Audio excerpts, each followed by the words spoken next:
같이 신앙 고백하시겠습니다.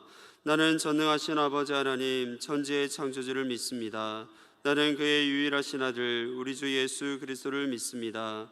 그는 성령으로 잉태되어 동정녀 마리아에게서 나시고 본디오 빌라도에게 고난을 받아 십자가에 못 박혀 죽으시고 장사된 지 사흘 만에 죽은 자 가운데서 다시 살아나셨으며 하늘에 오르시어 전능하신 아버지 하나님 우편에 앉아 계시다가 거기로부터 살아있는 자와 죽은 자를 심판하러 오십니다. 나는 성령을 믿으며 거룩한 공교회와 성도의 교제와 죄를 용서받는 것과 몸의 부활과 영생을 믿습니다. 아멘. 오늘 선포되어질 하나님의 말씀은 골로새서 3장 12절에서 17절 말씀입니다. 골로새서 3장 12절에서 17절 말씀입니다. 먼저 장례 광고 드리겠습니다. 남기성 권사님의 어머니 되시는 고 장성숙 권사님께서 하나님의 부르심을 받아서 장례 중에 있습니다. 오늘 발인 예배가 오전 9시 30분 이천의료원 장례식장 매화 1호실에서 있습니다. 교회에서는 9시 20분에 출발하게 됩니다. 장례를 치르는 과정을 위해서 안전한 장례가 진행될 수 있도록 마무리 잘 될 수 있도록 계속해서 함께 기도해 주시기를 부탁드립니다. 골로새서 3장 12절에서 17절의 말씀을 제가 한 절 여러분이 한 절 교독하도록 하겠습니다. 그러므로 너희는 하나님이 택하사 거룩하고 사랑받는 자처럼 긍휼과 자비와 겸손과 온유와 오래 참음을 옷 입고 누가 누구에게 불만이 있거든 서로 용납하여 피차 용서하되 주께서 너희를 용서하신 것 같이 너희도 그리하고 이 모든 것 위에 사랑을 다하라. 이는 온전하게 매는 띠니라. 그리스도의 평강이 너희 마음을 주장하게 하라. 너희는 평강을 위하여 한 몸으로 부르심을 받았나니 너희는 또한 감사하는 자가 되라. 그리스도의 말씀이 너희 속에 풍성히 거하여 모든 지혜로 피차 가르치며 권면하고 시와 찬송과 신령한 노래를 부르며 감사하는 마음으로 하나님을 찬양하고 또 무엇을 하든지 말에나 일에나 다 주 예수의 이름으로 하고 그를 힘입어 하나님 아버지께 감사하라. 아멘. 앞뒤자분들과 인사하겠습니다. 사랑하고 축복합니다. 네, 오늘 하나님이 택하신 자들은 이라는 말씀의 제목으로 함께 은혜를 나누고자 합니다. 바울은 우리가 버려야 하는 땅의 생각과 행동이 무엇인지를 말씀해 줍니다. 우리가 버려야 되는 땅의 생각은 죄의 본성으로 바울은 이것에 대해 죽이라라고 명령합니다. 죽이라는 단어는 두 가지 의미로 생각할 수가 있습니다. 하나는 이미 죽은 자라는 의미로 죄의 본성의 지배를 벗어난 자들이라는 뜻을 가지고 있습니다. 또 다른 하나는 그리스도인들이 말씀의 삶, 기도의 삶을 살지 않을 때 언제든지 죄의 본성의 지배를 받을 수 있다라는 것입니다. 그렇게 죽이라는 것은 죄의 지배를 받게 되었을 때에 그것을 가감히 도려내라는 것을 뜻하고 있습니다. 우리는 이미 죄의 본성으로부터 벗어난 자임과 동시에 죄의 본성을 제거해야 되는 의무를 가진 자라는 사실을 늘 기억하며 살아야 됩니다. 우리가 죽여야 하는 죄의 본성이 무엇입니까? 음란과 부정과 사욕과 악한 정욕과 탐심이다라고 성경은 말씀하고 있습니다. 성경이 말하고 있는 죄의 본성이 나와는 무관하다라고 생각할 수도 있습니다. 하지만 우리는 이러한 요소들로부터 완벽하게 자유하지 못합니다. 그렇기에 더 나아가 나의 생각과 삶의 모습 속에서 하나님과 멀어지도록 만드는 그 모든 것들이 우리의 삶을 지배하고 있는 죄의 본성이다라고 말할 수 있습니다. 그렇게 우리는 말씀의 칼을 들고 죄의 본성들을 날마다 도려내야 되고 그리고 그 도려낸 자리에는 날마다 기도로 그 상처를 채워나가야 될 줄 믿습니다. 무엇보다도 죄의 본성을 죽여야 되는 이유는 이것을 우리가 계속 품고 있을 때 하나님의 진노가 우리에게 임할 수 있기 때문입니다. 하나님은 우리를 사랑하시고 또 우리가 하나님의 말씀에 순종하는 삶을 살아가기를 원하십니다. 그러나 순종하지 않는다라고 하면 심판의 결과는 나중에 일어나는 것이 아니라 오늘 당장 지금이라도 심판의 결과가 우리의 삶에 나타날 수 있다라는 사실을 알아야 합니다. 하나님께서 가장 원하시는 모습은 심판과 진노가 아니라 하나님의 말씀에 순종하는 삶을 통해 하나님께서 기뻐하시는 그 삶의 모습을 회복하기를 원하신다는 사실을 늘 기억하시기 바랍니다. 또한 우리는 우리 몸에 배어 있는 죄의 행동들을 벗어야 합니다. 몸에 배어 있는 죄의 행동들로부터 자유로운 사람은 없습니다. 우리의 삶에 이러한 죄의 행동들이 나타나고 있다면 그 즉시 중단해야 합니다. 우리는 이 일을 할 수 있는 지혜와 능력을 하나님께로부터 이미 받았습니다. 죄의 본성을 끊어버리고 죄의 행동을 중단할 수 있는 지혜와 능력이 우리에게 이미 주어져 있습니다. 그럼에도 불구하고 우리가 이 모습들을 차일피일 미루다 보면 죄의 행동들이 우리의 삶의 습관으로 남게 됩니다. 오늘 우리의 삶 가운데 결단과 실천을 통해서 죄의 행동들, 죄의 본성들을 끊어버릴 수 있는 은혜가 있기를 간절히 소망합니다. 다시 한번 그 모든 것들을 끊어버리고 거룩한 삶의 첫걸음을 옮길 수 있기를 소망합니다. 나의 삶을 통해 하나님의 형상이 온전히 회복될 때까지 믿음으로 성장하는 우리 모두가 되기를 기도합니다. 바울은 다시 한번 우리의 정체성을 상기시켜주고 일상에서 어떻게 우리가 살아가야 되는지를 알려주고 있습니다. 12절의 말씀을 보겠습니다. 그러므로 너희는 하나님이 택하사 거룩하고 사랑받는 자처럼 긍휼과 자비와 겸손과 온유와 오래 참음을 옷 입고. 아멘. 먼저 우리를 향해 하나님이 택하사 거룩하고 사랑받는 자임을 분명하게 밝히고 있습니다. 우리 모두는 하나님이 선택하신 특별한 존재임을 늘 잊지 말아야 합니다. 하나님은 아브라함을 부르셨고 모세를 부르셨습니다. 예수님도 12명의 제자들을 부르셨습니다. 이들이 특별해서 부르신 것이 아니라 하나님과 예수님의 선택이었습니다. 이와 마찬가지로 특별할 것 없는 죄인이었던 우리를 이 자리로 부르신 것 또한 하나님께서 나를 선택하셨기 때문입니다. 하나님의 선택에는 차별이 없습니다. 골로새 3장 11절 말씀에도 거기에는 헬라인이나 유대인이나 할렙하나 무할렙하나 야만인이나 스구디아인이나 종이나 자유인이나 차별이 있을 수 없나니라고 말씀합니다. 하나님이 누군가를 선택함에 있어 차별을 둔 것이 아니라 그들의 능력을 보고 선택한 것이 아니라 하나님의 기준에서 하나님께서 선택하신 것입니다. 그러나 하나님의 선택을 받은 이후 우리는 세상 사람들과는 차별된 삶을 살아가야 됨을 말씀합니다. 바로 거룩함과 사랑하신 자의 모습을 갖추고 있어야 합니다. 거룩함은 구별됨을 말씀합니다. 그런데 중요한 것은 택하신 자들이 현재 모두 거룩한 상태여야 되는 것이 아닙니다. 택하신 자들은 거룩함이란 택하신 자들의 목표가 되어야 되는 것입니다. 우리가 현재 모두 다 거룩해야 되는 것이 아니라 거룩한 모습을 갖추고 있어야 되는 것이 아니라 거룩함을 향해 나아가는 모습이 우리 가운데 있어야 됨을 말씀하고 있습니다. 택하신 자들은 세상과 구별된 거룩의 자리에 서기 위해 날마다 노력하는 자가 되어야 됨을 말씀하고 있습니다.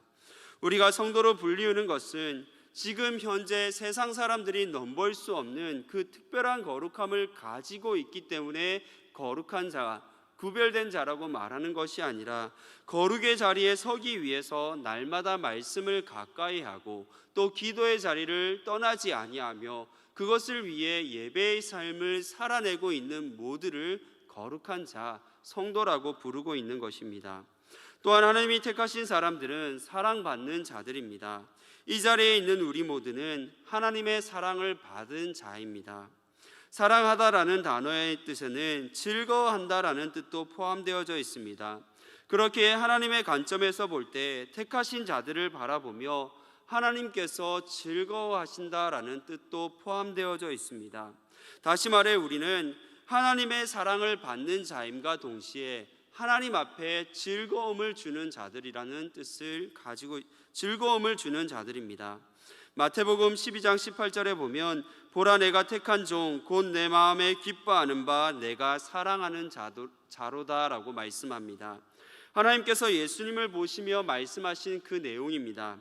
그러나 예수님을 향해서 말씀하셨던 이 내용이 우리에게도 동일하게 적용되어지고 있습니다. 예수님은 하나님의 아들이셨기 때문에 이러한 칭찬을 받는 것이 나의 사랑하는 자, 기뻐하는 자라는 이야기를 듣는 것이 어찌 보면 너무나 당연할 수 있습니다. 그러나 우리는 아닙니다. 불순종의 삶을 살아왔던 죄인일 뿐입니다. 그럼에도 우리가 이러한 이야기를 들을 수 있는 것, 하나님 앞에 내 사랑하는 자요, 내가 기뻐하는 자라는 이야기를 들을 수 있는 것은 하나님을 아버지라 부르며 그분의 자녀로 살아갈 수 있는 것은 하나님의 전적인 사랑이 우리에게 주어졌기 때문입니다. 우리의 모습이 그 모든 이야기를 들을 수 있는 모습을 갖추고 있기 때문이 아니라 하나님의 전적인 은혜로 말미암아 우리가 이러한 이야기를 들을 수 있는 것입니다. 그렇다면 하나님이 택하신 자들이 먼저 해야 될 것이 무엇이겠습니까? 우리는 죄의 본성을 죽이고 죄의 행동을 벗어버렸다라고 말씀드렸습니다. 더럽고 우리 몸에 맞지 않는 옷을 벗어버렸다라고 하면 깨끗하면서도 내 몸에 꼭 맞는 옷을 다시 입어야 합니다. 우리가 입어야 되는 새 옷은 내가 선택하는 것이 아니라 하나님께서 우리에게 허락해 주신 옷을 입어야 합니다. 우리가 입어야 되는 옷은 화려한 장식이 있어 사람들의 시선을 빼앗는 옷이 아닙니다. 사람들의 눈에 보이지 않고 도드라져 보이지 않지만 우리에게 꼭 필요한 옷, 바로 긍휼과 자비와 겸손과 온유와 오래 참음의 옷을 입어야 하는 것입니다. 긍휼과 자비와 겸손과 온유와 오래 참음은 예수님의 성품을 나타내는 단어들입니다. 예수님께서 가지고 계신 아름다운 인격의 옷을 우리는 입어야 되는 것입니다. 전도를 위한 열심의 옷보다, 섬김과 봉사의 옷보다, 신비로운 체험의 옷보다 예수님을 닮은 인격의 옷을 우리는 먼저 갖추어 입어야 하는 것입니다. 어떻게 하면 예수님의 아름다운 인격의 옷을 입을 수 있겠습니까? 그리스도 예수 안에 늘 함께하는 삶을 살아갈 때에 우리는 예수님의 그 아름다운 인격의 옷을 입을 수가 있습니다. 부부는 살면서 닮아간다라고 이야기를 합니다. 서로 다른 모습, 서로 다른 생각을 가지고 있는 남녀가 만나 한 이불을 덮으며 오랜 세월을 지나다 보면 서로 어느 순간 서로 닮아 있다는 것을 뜻합니다. 물론 부부가 느끼는 것은 다를 수 있습니다. 우리는 절대 닮지 않았다라고 말할 수 있습니다.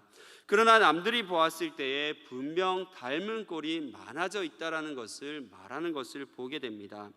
우리가 예수님의 아름다운 인격의 옷을 입기 위해 우리는 날마다 예수님과 함께해야 됩니다. 모든 생각과 모든 행동의 중심에 언제나 예수님이 있어야 됩니다. 예수님이라면 어떻게 하실까? 예수님이라면 어떻게 말씀하실까? 예수님이라면 우리의 삶의 모든 행동들을 하기 전에, 어떤 일들을 추진하기 전에 예수님이라면, 예수님께서 내 곁에 계신다라고 하면 그 마음을 가지고 모든 것들을 결정해야 됩니다. 예수님의 중심의 삶을 하루하루 살아가다 보면 내가 언제 변화되었는지 알 수 없지만 우리 주변에 있는 모든 사람들이 아름다운 예수님의 그 인격의 옷을 입고 있다는 것을 내 주변 사람들이 나를 통해서 증언해 줄 것입니다. 예수님 닮은 인격의 옷은 화려하지도 도드라져 보이지도 않지만 가장 아름답고 눈부신 옷으로 드러나게 됩니다. 저와 여러분은 하나님이 택하신 거룩하고 사랑받는 자들입니다.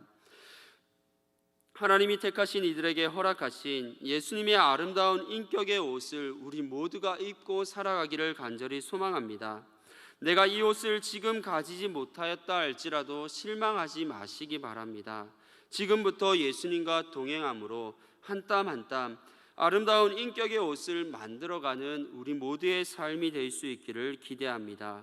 바울은 하나님이 택하신 자들은 어떤 삶의 자세를 가져야 되는지를 다시 한번 우리에게 알려주고 있습니다. 13절의 말씀을 보겠습니다.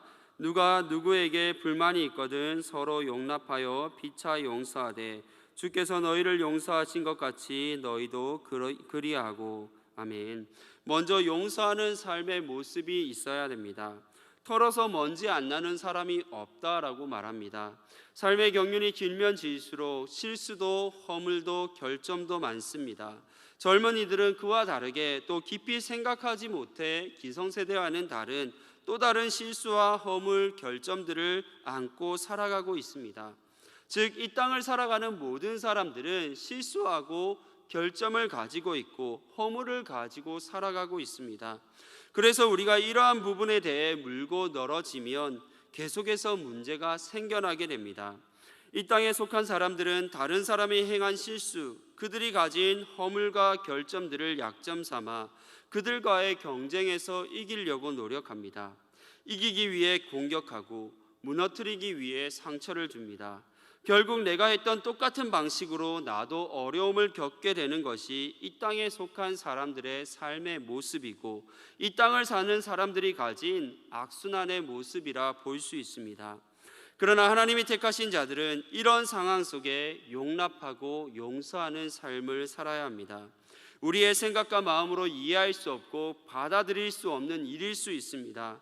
그럼에도 우리가 용납하고 용서해야 되는 것은 우리도 이미 하나님으로부터 용납받고 용서받은 자들이기 때문입니다. 용서한다는 단어에는 빚을 면제받는다는 뜻이 포함되어져 있습니다.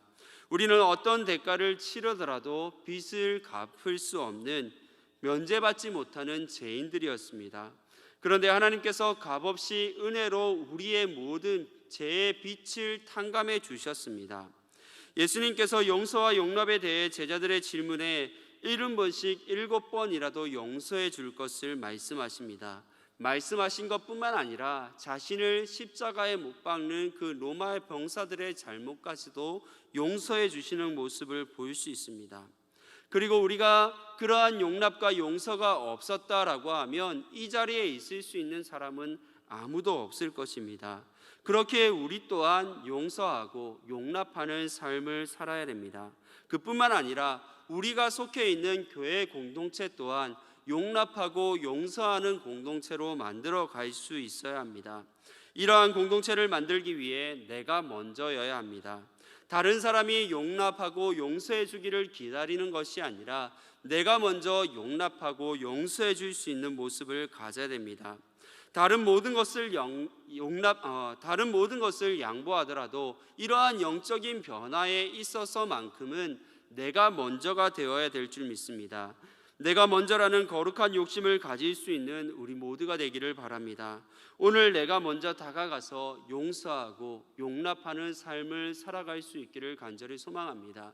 여러분의 삶에 누군가 잘못을 하고 용서받을 일이 있을 때에 그것을 풀지 못하고 여전히 불편한 마음을 가지고 살아가는 이 하루가 아니라 내가 먼저 잘못한 것은 없다 할지라도 다가가서 용납하고 용서해주는 귀한 은혜를 누릴 수 있는 오늘 하루가 될 수 있기를 바랍니다. 14절의 말씀을 보겠습니다. 이 모든 것 위에 사랑을 더하라. 이는 온전하게 매는 띠니라. 아멘. 다음으로 사랑을 실천하는 모습이 우리 가운데 있어야 됩니다. 하나님이 택하신 이들이 가져야 될 최고의 덕목은 사랑입니다. 사랑은 모든 그리스도인의 삶의 기초이며 완성입니다. 그래서인지 13절의 말씀을 보면 모든 신앙의 덕목 위에 사랑을 추가해야 되는 것처럼 보입니다. 그러나 바울은 고린도전서 13장에서 사람이 사람의 방언과 천사의 말을 할지라도 사랑이 없으면 소리나는 구리와 울리는 꽹과리가 된다라고 말씀하고 있습니다. 무엇을 의미하는 것입니까? 우리가 행하는 그 어떤 것보다 사랑이 앞서야 된다라고 말하고 있는 것입니다. 세상에 속한 사람들 중에 예수님의 성품을 닮은 인격과 용납하고 용서하는 삶을 살아가는 사람들을 찾아볼 수 있습니다. 그리스도인들만이 예수님의 그 아름다운 인격을 가지고 있고 또 용납하고 용서하는 삶을 살아가는 것이 아니라 세상 가운데도 예수님을 믿지 않음에도 그러한 모습을 갖추고 있는 이들은 있습니다. 하지만 어떤 상황 속에서도 이 모습을 유지할 수 있다라고 장담할 수는 없습니다. 오직 하나님의 사랑을 경험한 사람만이 먼저 하나님의 사랑을 경험하고 체험한 사람만이 모든 상황 속에 이 모든 삶의 모습을 지켜낼 수 있습니다. 하나님께서 우리에게 베풀어 주신 사랑이 없다면 우리는 참된 인격을 갖출 수 없으며 용납하고 용서하는 삶 또한 살아갈 수 없습니다. 그래서 바울은 사랑을 온전하게 하는 띠로 설명하고 있습니다. 바울 당시 유대인들의 의복은 띠를 묶음으로 띠를 묶는 것으로 인해서 의복을 마무리했습니다.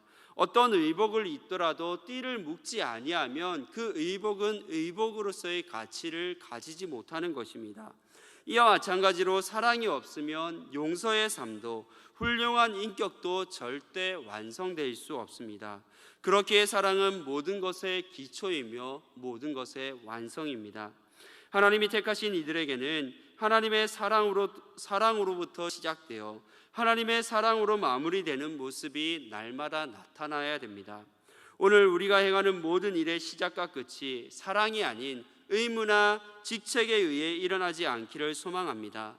만약 우리의 삶에 일어나고 있는 모든 일들이 사랑으로 행하지 않고 내가 의무가 있기 때문에 그것을 행할 의무나 아니면 직책을 가지고 있기 때문에 하고 있다라고 하면 우리는 하나님의 택하심을 받은 자가 아닐 수 있습니다. 우리의 삶 가운데 하나님의 사랑이 고스란히 드러날 수 있기를 바랍니다. 어떤 일을 하든지 사랑으로 시작하고 사랑으로 마무리할 수 있는 우리 모두가 되기를 간절히 소망합니다. 15절의 말씀을 보겠습니다. 그리스도의 평강이 너희 마음을 주장하게 하라. 너희는 평강을 위하여 한 몸으로 부르심을 받았나니 너희는 또한 감사하는 자가 되라. 아멘. 마지막으로 평안이 있는 삶, 감사가 있는 삶이 되어야 합니다. 예수님은 십자가의 사건을 겪으며 두려움 가운데 있는 제자들을 찾아와 평안을 허락해 주십니다. 그뿐만 아니라 예수님은 인생의 모진 비바람과 파도를 겪고 있는 우리들에게도 동일한 평안함을 주십니다. 이 평안이 우리의 마음을 주장해야 됩니다. 주장한다는 것은 최종 선택을 함에 있어 최우선으로 고려한다는 것을 의미합니다. 즉 우리가 어떤 일에 대해 최종 결정을 함에 있어 그 일에 그리스도의 평안이 머물러 있는지 기도하며 결정해야 된다라는 것을 말씀하고 있습니다. 그리고 우리는 이 평안을 위해 부르심을 받았습니다. 우리가 부르심을 받았다는 것은 내가 속한 공동체를 평안의 공동체로 만들어야 될 의무가 우리에게 주어졌다는 것입니다. 나의 선택을 통해 공동체의 평안을 더하고 나의 행동을 통해 공동체를 평안으로 이끌 수 있는 삶의 모습이 우리 가운데 나타나야 됩니다. 오늘 나는 공동체에 어떤 평안을 더하고 있는지 우리 자신을 돌아볼 수 있기를 소망합니다. 나의 선택과 행동으로 인해 공동체가 불안해하고 힘들어하고 있다면 모든 것이 괜찮아 보인다 할지라도 잘못된 선택을 한 것입니다. 그리고 평안을 위한 선택을 했다면 그 가운데 근심과 불안 가운데 지내는 것이 아니라 감사하며 나아갈 수 있는 우리의 삶의 모습이 되기를 바랍니다. 우리는 평안을 위해 부르심을 받았습니다. 어떠한 일을 하든지 그 결정에 있어 그리스도의 평안이 머물러 있는지, 그리스도를 생각하면 내 마음 가운데 평안이 있는지를 돌아보며 어떤 일을 결정하고 나아갈 수 있기를 간절히 소망합니다. 그리고 결정이 이루어졌다라고 하면 근심과 염려 가운데, 두려움 가운데 지내는 것이 아니라 그 가운데 감사함을 고백하며 하루하루 지나갈 수 있는 우리 모두가 되기를 간절히 소망합니다.